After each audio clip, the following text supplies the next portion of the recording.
Today's story is one you may have last listened to when you were very little. It tells of two children who wander into a forest where things take a turn for the worse. These children are a boy and a girl named Hansel and Gretel. When they were small, their mother passed away, and later their father married again. Naturally, as so often happens in fairy tales, the new stepmother turns out to be heartless and wicked. Her cruelty shows itself clearly. One day, she leads the children far into the forest. The children feel frightened, especially because their father has always warned them never to go there. But she turns a blind eye to their fear and walks with them deeper and deeper into the woods, turning this way and that, until she abandons them completely, surrounded only by birds, squirrels, and other forest creatures. Luckily, clever Hansel has dropped breadcrumbs from his pocket to create a trail so they can return home. Simple.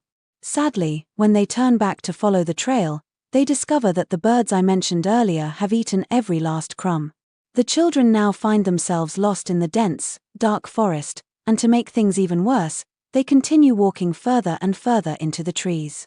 They grow hungry and exhausted, and of course, there's no hamburger place anywhere around.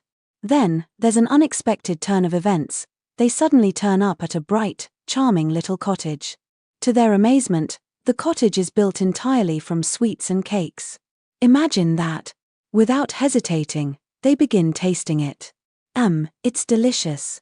As they're happily eating pieces of the sugary house, a witch suddenly appears from inside. She turns to the children and threatens to eat them. Not very pleasant, is it? She seizes them and locks them inside a cage. This old witch is rather skilled at cooking children, so she certainly won't turn her nose up at the opportunity to use them in her soup. Since Hansel has just turned 8, he's the older one, and she decides he will be cooked first. She begins heating a huge pot of water, unaware that behind her, Gretel has managed to escape from the cage. Gretel gives the wicked witch a strong push, and the witch falls straight into the boiling water. Goodbye, witch, that's the end of her. The children then need to find the way back home, but before leaving, they notice piles of treasure hidden around the cottage.